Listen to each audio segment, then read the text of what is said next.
When buying and selling real estate, the buyer and the seller will enter into a contract to set out the terms and conditions for the purchase and sale of the property. These terms include the following: the purchase price, the specifics of the property, the date the purchase and sale will complete, any conditions that must be satisfied or waived before the completion, and any other relevant terms to the transaction. Developed by the BC Real Estate Association and the Canadian Bar Association BC branch, the Contract of Purchase and Sale Residential helps realtors and consumers work through the process of preparing a contract for the purchase and sale of a particular property. The Contract of Purchase and Sale Residential includes the most common terms of a real estate transaction and provides a familiar format for buyers and sellers and their realtors to work with, while still allowing for flexibility to insert unique terms. This video provides essential information to help you understand the Contract of Purchase and Sale Residential. How does the process begin, and when is the Contract of Purchase and Sale used? The process begins with negotiating the contract terms. This typically starts when a buyer makes an offer to the seller to purchase the property. Usually, the buyer's realtor prepares an offer on behalf of the buyer using the Contract of Purchase and Sale Residential. Once signed by the buyer, it is presented to the seller as an offer.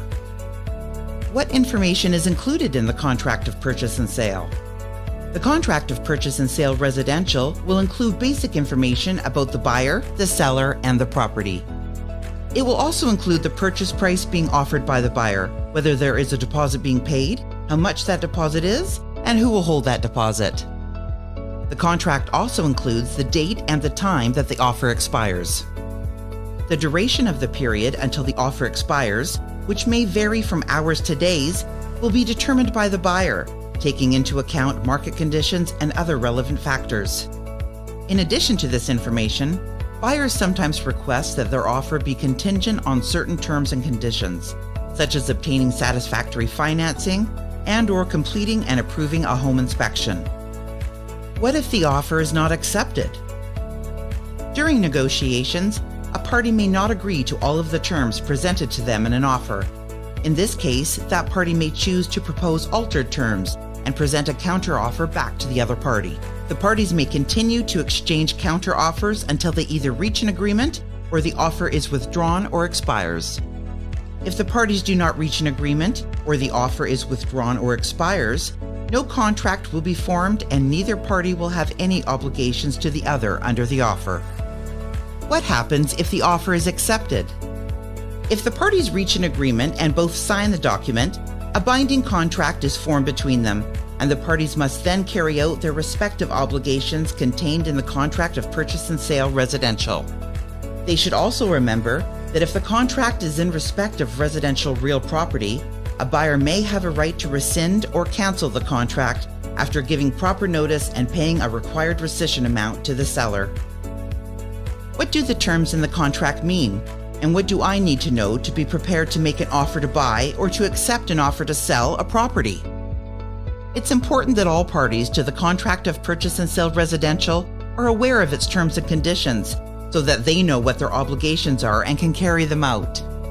We will now review some of the important terms contained in the Contract of Purchase and Sale Residential. You should be sure to review the contract in more detail with your realtor before you sign one for yourself. Purchase price. The purchase price is the final price that both the buyer and seller agree on when the offer is accepted. This is the amount the buyer is willing to pay for the property. In the case of residential real property that is subject to the buyer's rescission right, the Contract of Purchase and Sale Residential will also state the required rescission amount, equal to 0.25% of the purchase price, that the buyer must pay to the seller if that rescission right is exercised. During negotiations, the purchase price and the rescission amount, if applicable, may change as the parties exchange counteroffers. Typically, these changes are shown on the Contract of Purchase and Sale Residential by marking up the document, with the buyer and seller initialing the changes to show their agreement. This process will continue until the parties agree on the contract terms, or the offer expires or is withdrawn. Deposit. The deposit being offered is the amount of money presented to show the buyer's good faith commitment to complete the purchase. The deposit will be applied towards the payment of the purchase price upon closing. In some cases, the deposit may be applied towards any damages payable to the seller if the buyer fails to complete their obligations under the contract of purchase and sale residential. The deposit may also be applied on account of payment of the rescission amount owed by the buyer, if applicable. Generally, the deposit for the purchase of residential property in British Columbia is between 5 to 10% of the purchase price. However, market conditions may dictate otherwise. The contract of purchase and sale residential provides that the deposit is due within 24 hours of acceptance of an offer, unless otherwise agreed to by all parties. Terms and conditions. Most transactions have unique terms and conditions that must be documented. This section of the contract of purchase and sale residential is used to include those terms and conditions.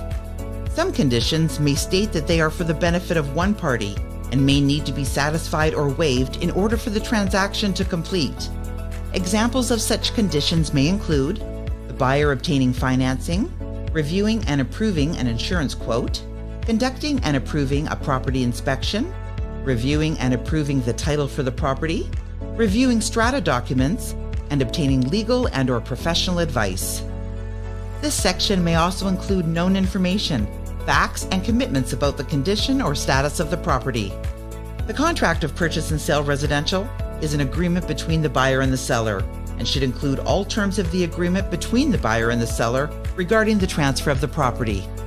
Terms that are not included in the contract will likely not be binding on the parties. Matters that are not between these parties, such as between a party and their realtor, should be documented outside the contract of purchase and sale residential.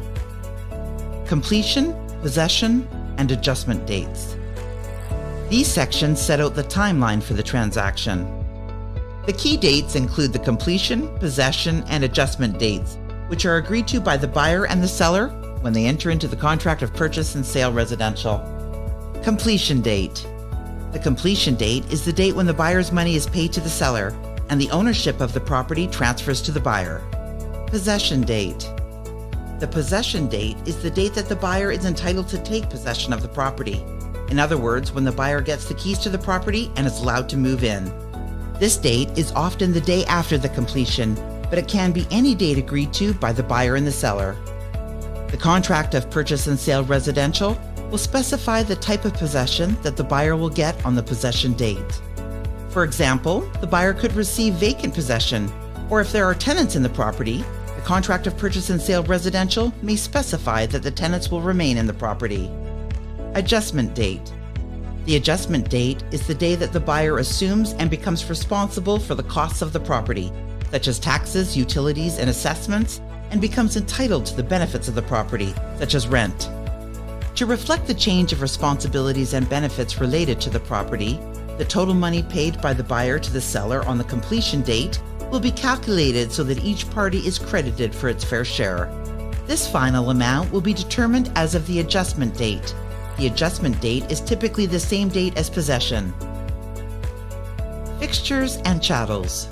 This section lists the items that are to be included and excluded as part of the purchase and sale. There are two classifications of items, fixtures and chattels. Fixtures are generally objects or improvements made to a property that are attached, physically affixed to the property, or cannot be removed easily without causing damage. Hot water tanks, built-in cabinets, lights, and flooring are examples of fixtures. The contract of purchase and sale residential provides that fixtures are included in the purchase and sale of the property, unless they are specifically excluded in the agreement. Chattels are movable items of personal property and must specifically be listed in the offer if they're to be a part of the sale of the property. Chattels may include fridges, stoves, microwaves, washers and dryers, or window coverings. The contract of purchase and sale residential should specify which of these items are included. If the buyer or seller wants particular items to be included or excluded as part of the purchase and sale, it's important that they specifically list them in the contract. Viewed. This section provides a reference date for when the buyer viewed the condition of the property. The seller agrees that when the property is transferred, it will be substantially in the same condition as on the date viewed. Title. The contract of purchase and sale residential requires the seller to transfer the title or ownership of the property to the buyer. It also provides that the title will be clear of all encumbrances except for those specified in the contract. As part of a buyer's due diligence, the property's title is reviewed to ensure that the seller is the owner of the property and to see if there are any charges, such as a mortgage, registered against it. It's important to understand that while the title search lists the registered charges that affect the title to the property, it does not provide the details of any charges. Therefore, in addition to having a title search, a buyer should consider obtaining complete copies of registered charges and legal advice to ensure they understand the implications of them. Risk. This section provides that the seller will remain responsible for all risks relating to the property and all other items included in the purchase and sale until 12:01 a.m. on the completion date. The buyer should ensure they have property insurance from and after that time to ensure they are protected. The seller may want to consider also insuring the property through to possession. Restriction on an assignment of contract. The contract of purchase and sale residential provides that the contract cannot be assigned without the written consent of the seller, and that any profit from an assignment will be for the benefit of the seller, unless otherwise agreed to by the buyer and the seller. Agency disclosure. In this section, both the buyer and the seller's designated realtors and the respective brokerages, if any, are specified. The buyer and the seller initial the appropriate boxes to acknowledge receipt of the appropriate agency disclosure forms. Sometimes one of the parties is represented and the other is not represented. In this case, the realtor who represents a client in the transaction is required to provide the unrepresented party with the appropriate disclosure forms to explain the risks of not being represented. The unrepresented party initials the appropriate box on the contract of purchase and sale residential to acknowledge that there is no agency relationship and that appropriate disclosure has been made to them. Acceptance irrevocable. In this section, parties agree that the contract of purchase and sale residential is made under seal and is irrevocable, except as expressly agreed to by the parties, or in the case of residential real property, if the buyer is entitled to exercise their rescission rights. To confirm this intention, parties must insert their initials where indicated. Disclosure of buyer's rescission rights. If the buyer's rescission right applies to the contract, realtors are required to make certain disclosures to their clients. This disclosure is contained in this section of the contract. Both buyers and sellers should review this disclosure with their realtors to understand how the rescission right affects their rights and obligations. Counterparts. The counterparts term helps ensure the agreement remains legally valid, even if the parties sign separate copies of the contract. This means that each party can sign and deliver their own identical copy of the contract, and collectively, these copies form a complete and binding agreement between them. Regardless of whether parties sign the same physical document or use electronic signatures, the contract's validity and legal effect remain intact. Offer. The offer or counteroffer will be open until a specified date for acceptance. Once an offer or counteroffer is accepted by both parties, a legally binding contract is formed. In some cases, the contract may contain conditions for the benefit of a party that must be satisfied or waived by that party before they are obligated to complete the transaction. In those cases, that party should always act honestly and in good faith with respect to satisfying those conditions. This section also contains the buyer's declaration as to whether or not they are a Canadian citizen or permanent resident as defined under the Immigration and Refugee Protection Act. This information will be important for determining whether certain taxes might be payable by the buyer when completing the sale. Acceptance. This section is where the seller signs to acknowledge their acceptance of the terms of the contract. If the seller makes a counteroffer, a binding agreement will not be formed unless the buyer accepts the new terms proposed by the seller. The contract should specify the date the seller either accepts the offer or counters the offer, accepting the terms as countered. After the last party has accepted the offer or counteroffer, the date of final acceptance should be inserted at the end of the contract. This confirms the date that the deal is agreed to by both parties. This date is often used as a reference for any terms that may be determined based on the date of acceptance. For example, the date and time the deposit becomes due. In this section, the seller must also specify the residency status under the Income Tax Act by initialing the appropriate box.